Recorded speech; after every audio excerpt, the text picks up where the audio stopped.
네, 뉴스룸을 시작하겠습니다. 23명이 숨진 화성 리튬 배터리 공장 화재 사고 이후 닷새가 지났습니다. 주말인 오늘 분향소에는 추모객들의 발길이 이어졌습니다. 경찰은 압수수색한 자료를 바탕으로 수사에 속도를 내고 있습니다. 화성시청 분향소에 저희 취재기자 나가 있습니다. 자, 최연수 기자, 오늘 추모객들이 많이 다녀갔습니까? 네, 이곳 분향소를 차리기까지도 곡절이 많았습니다. 23명이 숨졌지만 시신의 신원을 확인하는 것조차 어려웠습니다. 유족들은 그동안 병원과 장례식장을 돌면서 시신을 찾아달라 오열했습니다. 지난 27일, 그러니까 그저께 시신의 신원 확인이 끝났고요. 진즉 차렸던 이 분향소에도 위패와 영정사진을 모두 놓을 수 있게 됐습니다. 하지만 유족들은 화재 원인을 명확하게 밝히고 그리고 진심 어린 사과를 받을 때까지 장례를 미루겠다고 했습니다. 그래서 보시는 것처럼 여전히 이곳에는 위패와 영정사진이 없는 상태입니다. 오늘 이곳에는 계속해서 추모객들이 이어졌습니다. 한 번도 만난 적 없는 희생자들을 위해 고개를 숙이고 눈물을 흘렸습니다. 사고 소식을 듣고 달려온 희생자 친구의 이야기도 들어볼 수 있었습니다. 너무 착하고 저한테는 별로 없는 친구였는데 너무 가슴이 아파요. 언제 장례식 치울지도 모르고 그냥 마냥 기다릴 수 없어 온 거예요. 네, 그리고 이제 관련 책임도 밝혀야 할 텐데 수사는 어떻게 진행이 되고 있습니까? 네, 경찰 수사팀은 주말 중에도 모두 출근해 수사를 하고 있습니다. 지난주 수요일 아리셀 공장과 그리고 아리셀 대표의 저택까지 압수수색하고 자료들을 분석하는 데 집중하고 있습니다. 수사팀 관계자는 서류와 휴대전화 등 압수 물품이 너무 많아서 시간이 오래 걸린다라고 설명을 했습니다. 압수물 분석이 최대한 끝나고 나면 빠르면 다음 주 내로 대표를 소환할 예정입니다. 다만 중요한 증거가 나온다면 아리셀 관계자들을 주말 중에라도 불러서 소환하겠다고 전했습니다. 경찰은 아리셀이 안전 기준을 제대로 지켰는지 그리고 안전 교육을 제대로 했는지 여부를 집중 수사하고 있습니다. 또 불법 파견 여부 등도 들여다볼 방침입니다. 지금까지 화성시청 분향소에서 JTBC 최연수입니다. 22년 전 오늘 북한의 발포로 일어난 제2연평해전의 승전 기념식이 열렸습니다. 유가족들과 정부 관계자 등이 참석해서 희생자를 추모했고 윤석열 대통령도 평화는 강력한 힘으로 지키는 것이라고 강조했습니다. 오원석 기자입니다. 단상에 국화를 바치고 향을 피웁니다. 무릎을 꿇고 전사자들의 얼굴이 새겨진 추모의 벽을 어루만집니다. 22년 전 오늘 북한 경비정 두 척이 서해 북방 한계선을 넘었습니다. 출동한 우리 고속정과 30분 동안 교전이 이어지면서 해군 용사 6명이 목숨을 잃었습니다. 이들을 추모하며 오늘 오전 평택 제2함대 사령부에서 승전식이 열렸습니다. 이름을 한 분 한 분 불러봅니다. 고 윤영아 소령, 고 한상국 상사. 아들을 잃은 아버지는 끝내 울먹입니다. 사랑하는 아들을 떠나보낸 지 벌써 22년의 긴 세월이 흘렀다는 사실이 믿기지 않습니다. 윤석열 대통령은 소셜미디어를 통해 평화는 말이 아닌 강력한 힘으로 지키는 것이란 메시지를 냈습니다. 행사인 국민의힘 당권에 도전하는 후보들도 참석했습니다. 한동훈 후보는 고 한상국 상사의 동화책을 쓴 저자와 만나면서 많은 분들이 더 많이 영웅을 생각했으면 좋겠다고 말했습니다. 나경원 의원은 정권과 진영에 안보가 흔들려서는 안 된다고 강조했고 원희룡 후보도 젊은 국군 장병들이 목숨을 바쳐가며 나라를 지켰다며 희생자들을 추모했습니다. 더불어민주당은 영웅들의 희생을 잊지 않겠다며 추모했습니다. JTBC 오원석입니다. 조 바이든 미국 대통령이 경선에서 하차하지 않겠다고 했습니다. 하지만 이번 연설에서도 마른 기침이 이어졌고 유권자 절반은 다른 후보가 필요하다는 의견을 냈습니다. 워싱턴에서 강태화 특파원입니다. 참패로 평가받은 TV 토론 바로 다음 날 조 바이든 대통령은 노스캐롤라이나 유세에서 중도 하차 요구를 일축했습니다. I know how to do this job. I know how to get things done. I know, like millions of Americans know, when you get knocked down, you get back up. 고령 논란을 의식한 듯 셔츠 단추를 2개나 풀고 평소보다 목소리를 높였지만 여전히 마른 기침이 이어졌습니다. You're going to see that happen. We're going to fight for child care, paid leave, and elder care. America bows to no one, no one, no one ever. 트럼프 전 대통령은 대승을 거뒀다고 자평했습니다. Many people are saying that after last night's performance that Joe Biden is leaving the race. But the fact is, I don't really believe that because he does better in polls than any of the Democrats. 바이든은 물론 민주당이 누구를 내세워도 자신 있다는 뜻입니다. 미국 유권자의 절반가량은 민주당이 승리하려면 바이든이 아닌 다른 사람으로 후보를 바꿔야 한다고 답했습니다. 물러날 뜻이 없다는 바이든 대통령의 발언에도 불구하고 민주당 성향의 매체들마저 이미 대체 후보군까지 제시하며 바이든을 압박하고 있습니다. 워싱턴에서 JTBC 강태화입니다. 네, 오늘 전국 날씨는 중부지방을 기점으로 둘로 쪼갠 듯 했습니다. 남부지방에는 비가 왔고 서울을 비롯한 수도권은 30도 넘는 폭염이 이어졌습니다. 이 폭염에도 택배 차량이 지상으로 다니지 못하게 막으면서 갈등이 이어진 대단지 아파트들이 있습니다. 택배 노동자들도 입주민들도 지쳐가고 있습니다. 이세현 기자입니다. 집 앞으로 가야 할 택배 상자는 아파트 단지 입구에 쌓였습니다. 지난 2018년 경기 남양주시 한 아파트 모습입니다. 2021년 서울 고덕동, 지난해 경기 수원시와 성남 신축 아파트에서 이런 택배 대란이 이어졌습니다. 지하 주차장 입구 높이는 트럭보다 낮고 공원형 아파트란 이유로 지상 출입을 막은 게 이유입니다. 갈등이 컸던 성남시 아파트를 1년 만에 찾아가 봤습니다. 여전히 택배 상자는 문 앞이 아니라 길에 배송되고 있었습니다. 다만 비와 눈을 피하게 전용 천막을 만들었습니다. 임시 방편으로 관리실 통해서 관리실에서 직접 요구하셔서 지금 천막에 두고 있습니다. 관리는 쉽지 않습니다. 물건을 다 헤집어 놓기 때문에 일을 끝마치고 오후에 다시 와서 다시 정리하고. 입주민들도 불편하고 힘들기는 마찬가지입니다. 아유 와서 끌고 가려니까 힘들지. 안 그러면 또 이고 가야 되고. 하지만 입주자 대표들과 입장차는 좁혀지지 않았습니다. 갈등은 법정으로까지 번졌습니다. 택배 기사들은 차량 진입 금지가 업무 방해라고 주장하며 방해 금지 가처분을 신청했습니다. 저상 트럭 사용을 강요해 건강권을 훼손했다고도 주장했습니다. 하지만 법원은 차량 지상 출입 금지는 아파트 재량권이라고 판단했습니다. 날씨는 덥고 곧 장마도 덮칩니다. 택배 기사들도 주민들도 지쳐갑니다. JTBC 이세현입니다. 네, 제주도에는 오늘 장맛비가 많이 왔습니다. 등산로 출입이 전면 통제되는가 하면 항공편이 지연되기도 했습니다. 비는 밤부터 전국으로 확대되는데 특정 시간대에 많은 비가 집중적으로 내릴 걸로 예보돼서 비 피해 없도록 각별히 주의하셔야겠습니다. 조보경 기자입니다. 거센 비바람이 나무를 세차게 흔듭니다. 관광객들로 붐볐을 탐방로는 바람에 날리는 빗방울로 앞을 보기 힘들 만큼 희뿌였습니다. 오늘 호우특보가 발효된 제주에는 오전부터 산지를 중심으로 많은 비가 쏟아졌습니다. 한라산 7개 탐방로는 출입이 전면 통제됐습니다. 강풍도 불고 내일은 내일 날씨 상황 보면서 결정할. 도로가 침수되고 가로수가 쓰러졌다는 신고도 접수됐습니다. 비는 밤부터 수도권 등 전국으로 확대됩니다. 오늘과 내일 경기 남부와 강원도, 충청권과 전북, 제주 등에는 최대 120mm가량의 비가 내립니다.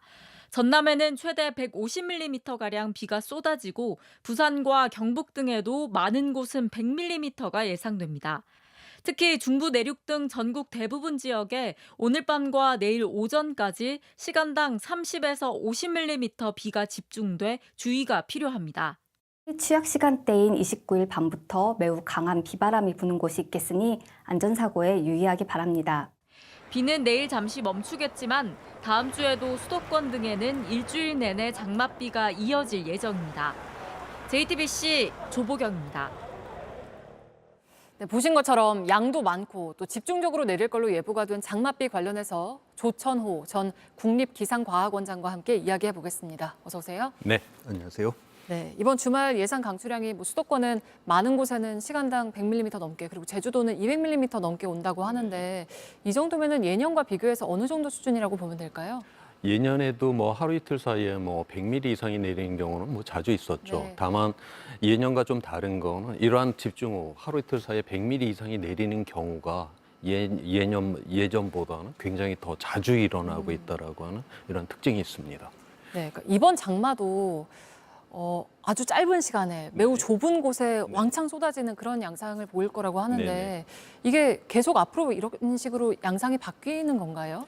그렇죠. 지금 우리가 온실가스를 이제 많이 배출을 했기 때문에 네. 이 온실가스 우주로 나가는 열을 이제 잡고 있거든요. 네. 열이 많은 상황이 있으니까 이 대기가 굉장히 불안정해졌다라고 하는 거고 이게 불안정했기 때문에 순간적으로 이렇게 비를 만들어서 좁은 지역에 많은 비를 내릴 수 있는 이러한 상황이 점점 더 강하고 자주 그렇게 일어날 상황이 되었습니다. 네.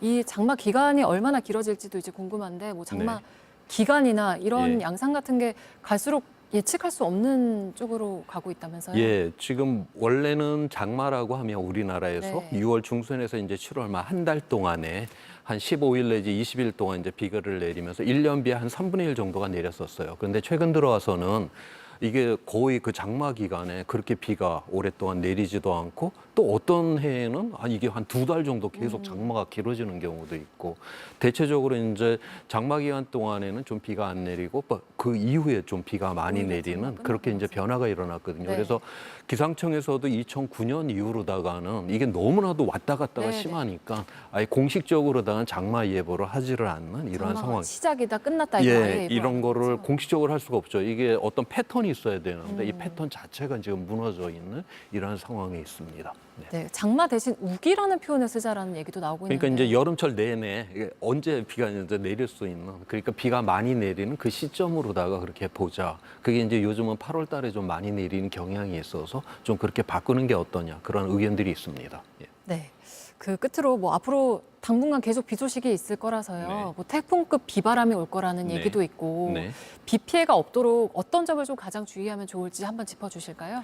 우리가 이제 이러한 비 피해가 났다, 정말 자연 재난이 일어났다 했었을 때, 특히 이런 비 피해가 있었을 때 어느 쪽이 가장 피해를 보냐면 산비탈이라든가 하천의 저지대에 사시는 우리 사회 가장 약하고 가난한 사람들이 가장 많은 피해를 보게 되거든요. 바로 우리가 재난은 있지만 이때 우리의 주변을 한번 돌아보는, 그다음에 우리의 이런 기반 시설을 한번 돌아보는 그러한 계기가 됐으면 합니다. 네, 구체적으로 한번 좀 짚어주실 게 있을까요? 그러니까 우리가 하천의 이런 배수의 문제라든가 이런 것들을 우리가 다시 한번 점검을 해야 되겠죠. 예. 네, 알겠습니다. 오늘 여기까지 듣겠습니다. 조천호 전 국립기상과학원장과 함께 이야기했습니다. 고맙습니다. 네, 고맙습니다.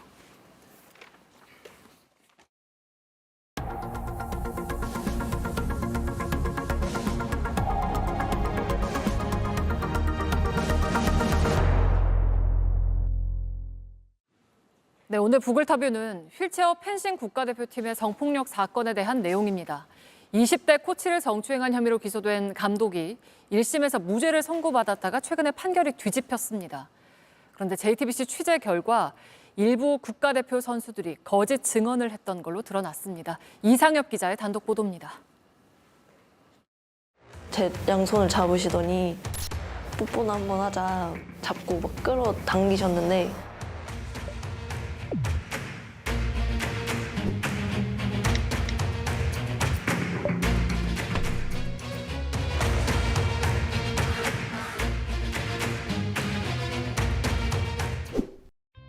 A씨는 펜싱 국가대표가 꿈이었습니다. 대학생 때 국가대표 상비군으로 구슬땀을 흘렸습니다. 2019년 휠체어 펜싱 선수들을 만났습니다. 그때부터 휠체어 펜싱 국가대표 경기를 보조하는 코치로 일했습니다. 몸통 앞뒤로 움직여서 피하고 공격하고 대단한 것 같다. 나였으면 저렇게까지 할 수 있었을까? 그런데 2020년 전남 해남에 다녀온 뒤 일상이 달라졌습니다. 무슨 일이 있었는지 해남으로 가봐야겠습니다. 당시 휠체어 펜싱팀이 숙박했던 전남 해남의 호텔입니다. 사건 현장으로 지목된 곳은 호텔 주차장입니다.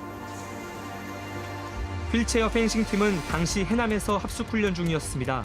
저녁 11시 30분 그쯤 저한테 연락이 와서 오라고 해서 갔는데 착하게 살았는데 억울하다 뭐 이런 얘기를 하시면서 술을 막 드시고 계셨어요. A씨는 감독이 가정 불화를 토로하다 호텔 주차장으로 갔고 갑자기 뽀뽀를 하자 데이트를 가자며 엉덩이를 여러 번 만졌다고 주장했습니다. 부탁 하나만 하자 하면서 저는 당연히 다음날 운동을 해야 되니까 운동 이런 거 시켜라 라고 지시를 하실 줄 알고 갑자기 제 손 양손을 잡으시더니 뽀뽀나 한 번만 하자 라고 하면서 잡아당기시고 엉덩이 막 치시고. 결국 선수들 도움으로 피해 사실을 호소했습니다. 수사 결과 감독은 범죄 혐의가 인정돼 재판에 넘겨졌지만 법원에서 무죄를 선고받았습니다. 1심 재판부는 휠체어에 타고 있는 감독이 손을 뻗을 때 상대방 허리나 골반 부위로 갈 가능성이 있다고 판단했습니다. 한 선수의 주도로 감독을 성추행범으로 엮자는 취지로 대화한 점 등을 봤을 때 코치의 진술을 그대로 믿기 어렵다고 결론냈습니다. 일부 선수들은 감독에게 엎드려 사죄드린다며 감독을 성추행범으로 엮어 감독직에서 내리자고 부추겼다며 진술서도 제출했습니다. 이후 감독은 한 언론사와 인터뷰한 뒤 A씨를 무고 혐의로 경찰에 고소했습니다. 해당 언론사 보도 이후 A씨에 대한 비난이 쏟아졌습니다. 일부 선수들은 왜 그런 진술을 했을까? JTBC는 사건의 내막을 파헤쳤습니다. 취재 결과 1심 선고 이후 누군가 경찰 조사에서 뜻밖의 사실을 인정한 걸로 드러났습니다. 법정에 증인으로 나왔던 국가대표 선수였습니다. 선수는 무고 사건을 조사 중인 수사관 질문에 눈물을 흘리면서 감독에 대해 말을 잘못하면 운동 생활에 지장이 있을 것 같다고 진술했습니다. 서로 사전에 입을 맞춰 허위 사실로 고소했다는 건 사실이 아니고 감독이 너무 무서워서 강요에 의해 진술서를 작성했다고 주장했습니다. 실제로 코치 성추행 사실을 들었는데도 일부러 허위 사실을 엮은 것처럼 거짓말을 했다는 겁니다. 경찰은 1심 판결 참고인들의 진술 번복으로 증거 능력이 상실됐다며 A씨의 무고 혐의가 없다고 판단했습니다. 항소심에서도 반전이 일어났습니다. 법원은 원심의 무죄 판결을 파기하고 감독에게 벌금 500만 원의 유죄를 선고했습니다. 2심 재판부는 코치와 선수 간 대화에서 허위 사실을 꾸며내자는 내용이 없고 일부 선수들의 진술서도 감독이 초안을 제시했다는 점 등을 종합했다고 설명했습니다. A씨는 4년간 수사와 재판을 받으며 우울증을 앓아왔습니다. 지금은 더 이상 펜싱을 하지 않고 다른 곳에서 장애인 체육 활동을 돕고 있습니다. 감독은 JTBC 인터뷰 요청에 응하지 않았습니다. JTBC와의 통화에서 코치를 성추행한 사실이 없고 일부 선수를 협박하거나 강요한 적도 없다는 입장을 밝혔습니다. 2심 재판은 법리적인 오해가 많다면서도 사법기관의 판단을 존중하겠다고 알려왔습니다.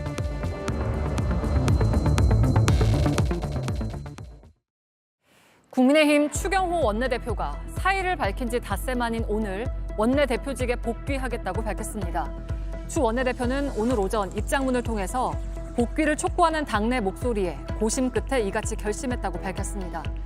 그러면서 국회를 민주당의 놀이터가 아닌 국민의 것으로 돌려놓겠다고 강조했습니다. 추 원내대표는 지난 24일 국회 원구성 협상 결과에 책임을 지겠다며 사의를 표명했습니다.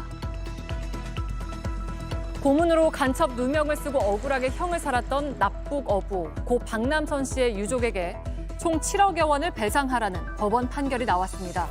재판부는 박 씨 유족이 국가와 전직 경찰 이근한 씨를 상대로 낸 손해배상 소송에서 이같이 판결했습니다. 박 씨는 1965년 서해 강화도 인근에서 북한 경비정에 납포됐다가 탈출했습니다.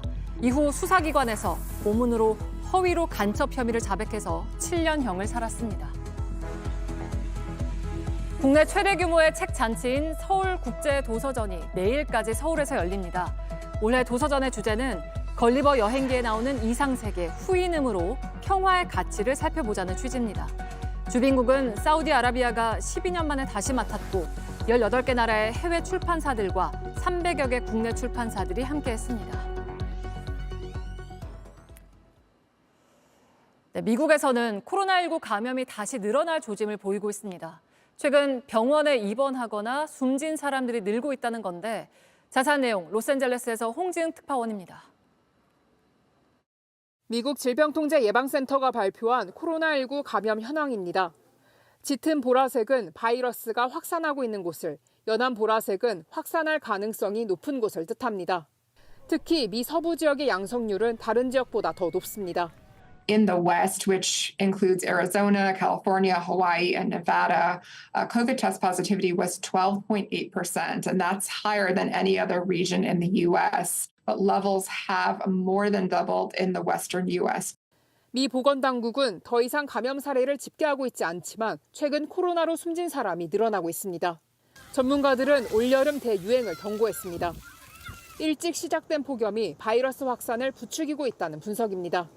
이번에 유행하고 있는 바이러스는 오미크론 하위 변종인 플러티입니다.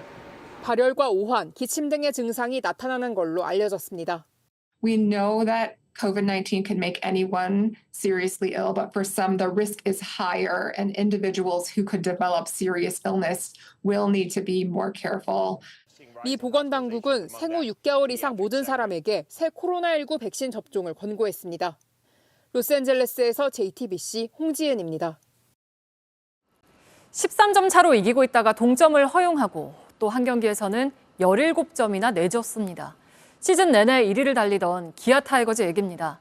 최근 4경기 동안 허용한 실점이 49점인데 다시 1위에 걸맞은 경기력을 찾을 수 있을지 조소희 기자가 보도합니다. 14대1로 4회 초까지 무려 13점 차이로 경기를 이끌다 7회에 경기를 따라잡히더니 8회엔 역전까지 당합니다. 5시간 20분의 긴 혈투 끝에 15대15 무승부를 기록합니다. 이날의 후유증을 극복하지 못해서였을까요? 롯데에 내리 2연패를 하더니 어제는 리그 꼴찌 키움에 11점 차로 크게 졌습니다. 선발 임기영은 2회를 버티지 못했고 이어지는 안타에 포수까지 바꿨지만 3회 만에 10점을 실점하는 수모를 겪었습니다. 현재 기아는 팀의 기둥인 양현종과 김선빈이 부상입니다. 감각이 좋았던 3할 타자 이우성도 햄스트링 손상으로 이탈했습니다. 기아는 결국 진가병 수석 코치를 2군 감독으로 보내는 등 분위기 쇄신에 나섰습니다. 반등의 여지는 있습니다. 오늘처럼 비록 경기가 취소되면 재충전할 수 있습니다. 무엇보다 팔꿈치 피로 누적 진단을 받고 경기를 쉰 양현종이 돌아옵니다. 기아는 다음 주말 올스타전을 기점으로 2위 삼성과 3위 LG와 맞붙습니다. JTBC 조소희입니다. 네, 오늘 뉴스룸 마치겠습니다. 시청해주신 여러분 고맙습니다.